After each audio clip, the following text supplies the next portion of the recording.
Je suis Pierre Piazza, je suis maître de conférence en sciences politiques et je travaille sur les questions d'identification policière notamment, et en particulier sur Alphonse Bertillon et le rôle important qu'il a pu jouer dans les techniques d'identification dès la fin du 19e siècle.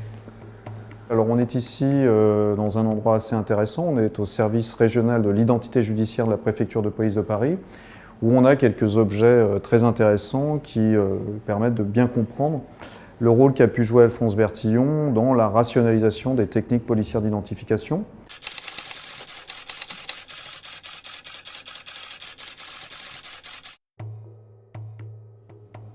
La méthode qu'il met en œuvre dès le début des années 1880, c'est l'anthropométrie judiciaire, c'est-à-dire un système d'identification qui repose sur une dizaine de mensurations osseuses du corps humain.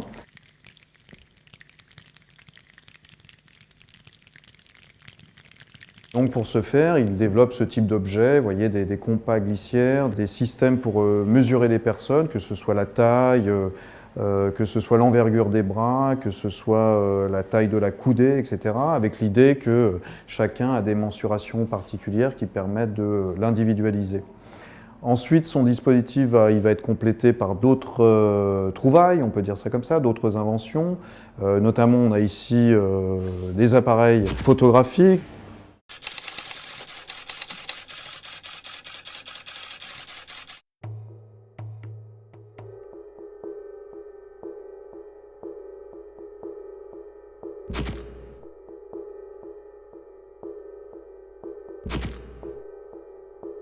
Donc Bertillon contribue à codifier le protocole photographique à des fins d'identification des personnes, avec le fameux cliché face-profil que l'on connaît tous.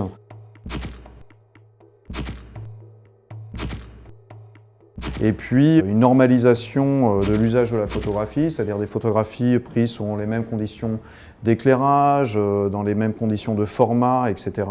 Et donc on a pour la première fois véritablement la photographie codifiée qui intègre la panoplie, disons, de l'outillage policier d'identification.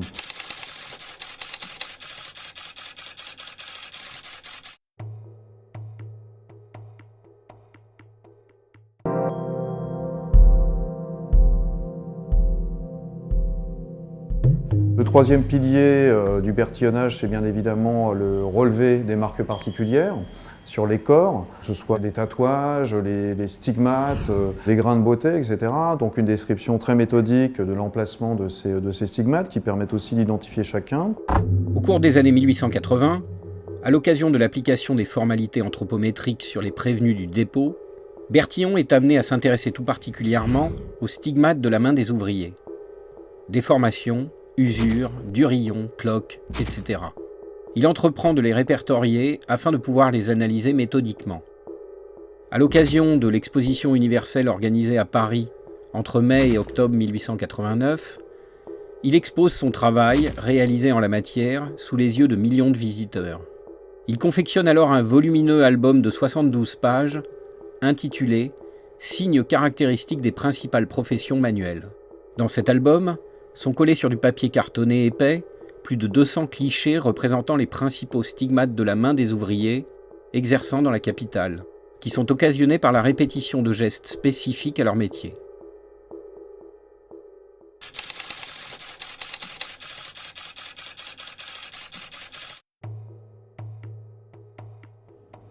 Et puis, bien évidemment, le portrait parlé, le signalement descriptif, qui est une description quasiment mathématique de chaque organe du visage humain, à savoir les oreilles, la forme du front, du nez, du menton, des lèvres, etc. Méticuleusement décrites dans leurs nuances, leurs formes et leurs dimensions, à l'aide d'un vocabulaire inédit inventé par Bertillon, qui est composé d'une multitude de signes, de symboles et d'abréviations, les moindres parties du visage fournissent désormais de riches informations à la police, à des fins d'identification fiable des personnes. Ainsi, pour le directeur du service de l'identité judiciaire de la préfecture de police de Paris, l'oreille, dont il analyse méthodiquement les moindres caractéristiques, constitue le facteur d'identification le plus important du visage humain. Avec le portrait parlé de Bertillon, se profile aussi l'espoir d'une révolution en matière de reconnaissance et de surveillance dans l'espace public d'individus recherchés par les autorités. Car, comme le souligne Bertillon lui-même, le portrait parlé permet aux agents de police de mieux décrire, mais aussi par cela même de mieux voir et de mieux se rappeler.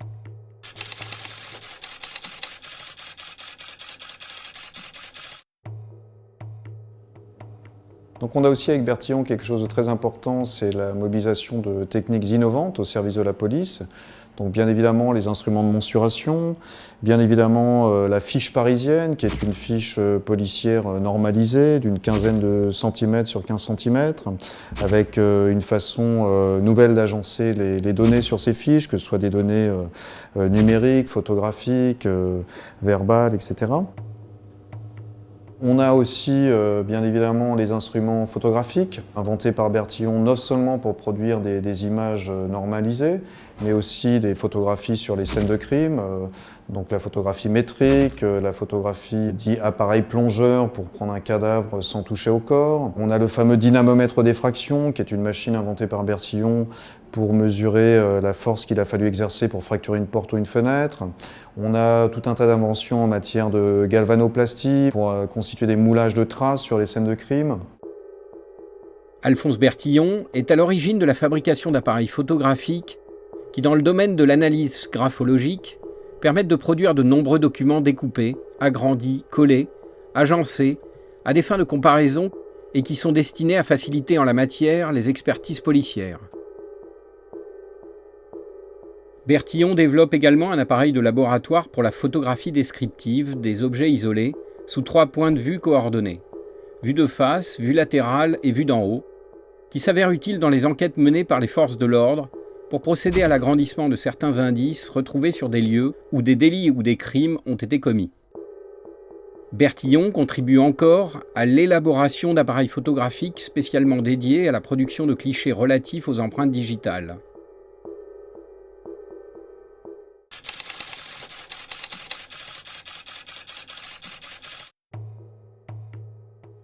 Il y a quelque chose de très important aussi qu'il faut mentionner, c'est la diffusion du bertillonnage à travers l'enseignement que structure Alphonse Bertillon.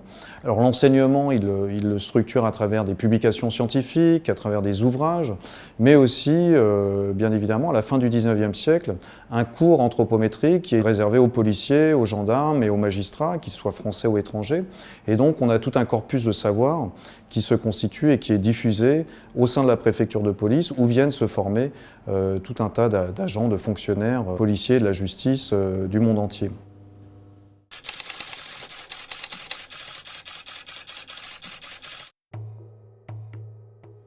Aussi, ce qui est intéressant, c'est l'usage que fait Bertillon de l'image, parce qu'il est très présent dans des expositions à caractère universel, et on voit bien qu'il légitime à la fois son dispositif, ses savoirs par la production d'une image très diversifiée, et aussi qu'il s'en sert pour donner une image moderne de la police. On a désormais l'image d'un policier instruit qui suit des cours et qui arrive à vaincre le mal que représentent les criminels en imposant le bien que constituent la science et la technique.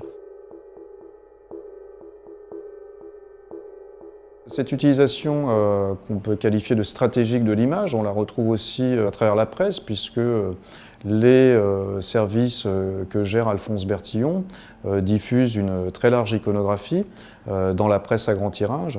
Et donc on a cette idée, à travers l'image, cette idée d'impressionner le public et aussi de donner une image, disons, moderne de la police, qui est désormais un peu détachée des ruses ou des subterfuges qu'elle utilisait auparavant pour identifier les malfaiteurs.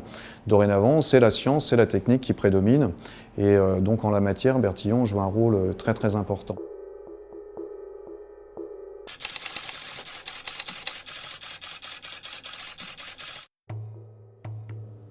À mesure que le bertillonnage se développe, c'est-à-dire au sein de l'institution policière, mais aussi au sein du monde carcéral, mais encore au sein de la morgue à Paris, et puis progressivement à l'étranger, on voit aussi une montée en puissance du fichage des délinquants et des criminels, mais bien plus que cela, on voit, disons, une nouvelle police des identités, puisque le bertillonnage est aussi appliqué pour, disons, identifier, mais contrôler ou surveiller des populations sans cesse plus nombreuses, en particulier l'application du bertillonnage à la mort pour identifier les défunts, mais aussi rapidement, dès les années 1890, pour identifier les terroristes anarchistes.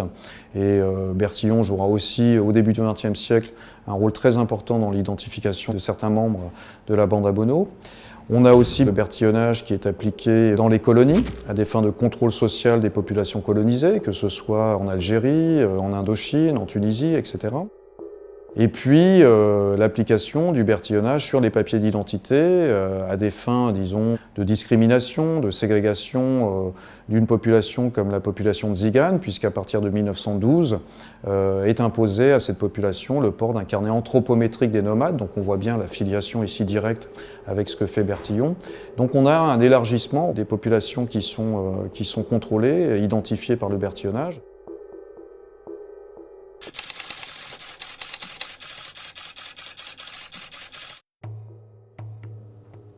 Ce que l'on peut mentionner encore sur le bertillonnage, et c'est en cela que Bertillon joue quand même un rôle très important en matière d'identification policière, c'est également l'uniformisation, la standardisation des instruments et des données qui permettent un échange plus facile entre les polices à travers le monde entier. Puisqu'on voit bien que par la rationalisation de la photographie, la rationalisation du signalement, de la façon dont on peut identifier les individus par la mesure du corps, eh bien, ce sont autant d'informations que peuvent dorénavant s'échanger les polices nationales au-delà des frontières. Et donc c'est le début d'un processus de collaboration policière à l'échelle transnationale ou supranationale, puisque bien évidemment le bertillonnage va être appliqué dans tout un tas de pays, en Allemagne, en Grande-Bretagne initialement, mais aussi en Égypte par exemple. Donc on a une montée en puissance du bertillonnage qui facilite l'échange de données. Bon, déjà en 1914, au premier congrès international de police judiciaire à Monaco, et puis progressivement en 1923, la création de la Commission internationale de police criminelle, qui est l'ancêtre d'Interpol, et on voit bien cette montée en puissance d'une forme nouvelle de collaboration entre les polices, du fait notamment du rôle que joue Bertillon en la matière. Le bertillonnage ne s'impose pas, et c'est un phénomène qu'il faut souligner, sans susciter des débats. On en a mentionné quelques-uns lorsque, avec la carte d'identité de Français en 1921, la toute première carte d'identité que va ensuite généraliser Vichy à partir de 1940, on parle déjà d'embertillonnage généralisé des populations, c'est-à-dire que finalement, la méthode développée par Alphonse Bertillon est une méthode universelle d'identification et donc elle peut être appliquée à de nombreuses catégories de personnes et même quelquefois plus tard on appliquera cette méthode aux animaux pour mensurer les animaux. Donc avec le bertillonnage, on voit apparaître aussi des critiques. Des critiques par exemple initialement sur le caractère vexatoire des mensurations des femmes, sur lesquelles on procéderait à des attouchements considérés comme déplacés.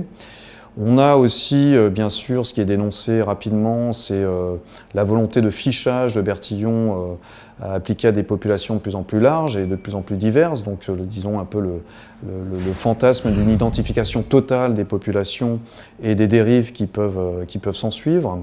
On a aussi encore le rôle de l'expert qui est contesté. Un Bertillon expertise le fameux bordereau de l'affaire Dreyfus et se trompe dans son expertise. Donc quelle valeur accorder à la parole d'un expert qui peut être aveuglé par ses convictions?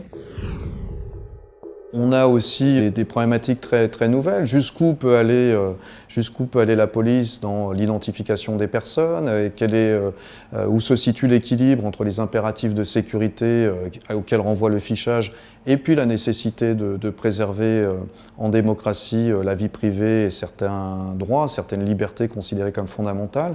Donc on a tout ça déjà qui apparaît avec le bertillonnage. Et donc le bertillonnage ne s'impose pas sans mal.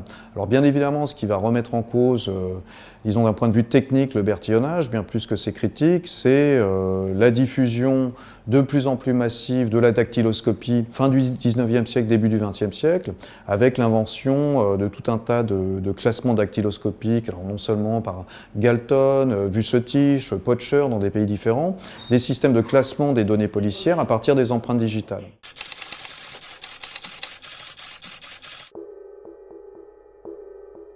Le bertillonnage va être progressivement détrôné donc, par la dactyloscopie, et le classement dactyloscopique des fiches de police. Alors Bertillon va résister jusqu'à sa mort, en 1914, pour que ne soient pas classées les fiches parisiennes de manière dactyloscopique, pour que l'on conserve un classement anthropométrique de ces fiches. Mais bien évidemment, à sa mort, l'identité judiciaire va progressivement, comme les autres services, basculer vers un classement dactyloscopique. Et donc de ce point de vue-là, disons que c'est un peu la mort du bertillonnage, pas entièrement, parce qu'on conservera bien sûr la photographie face-profil, ou encore des choses importantes comme le signalement des personnes, le signalement descriptif. Mais disons que le système de classification anthropométrique va être définitivement abandonné à partir de cette période.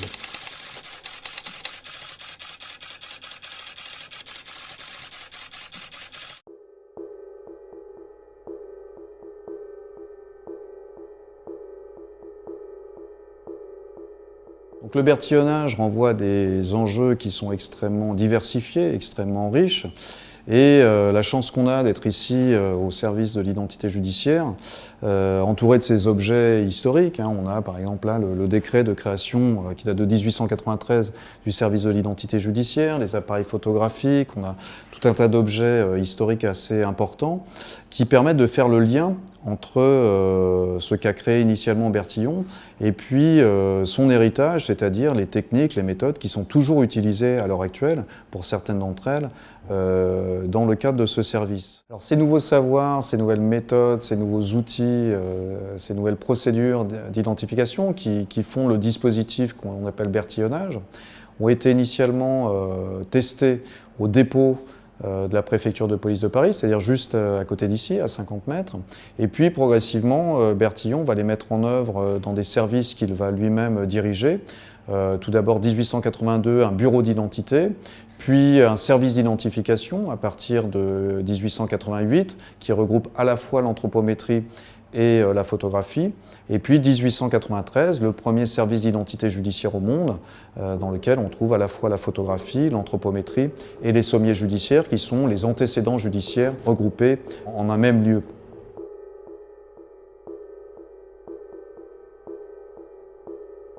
Dans le cadre de ces services, bien sûr, Bertillon va constamment perfectionner, rationaliser les pratiques policières, notamment en 1888 en constituant un atelier photographique sous les comptes du palais de justice. Et on a l'application par Bertillon du travail à la chaîne au sein de l'institution policière, parce qu'il calcule, par exemple, combien de temps il faut précisément pour mesurer un individu. Donc il a diverses publications dans lesquelles il explique que finalement c'est aussi une expérience de sociologie bureaucratique pour que les services de l'État soient beaucoup plus efficaces dans leur action au quotidien.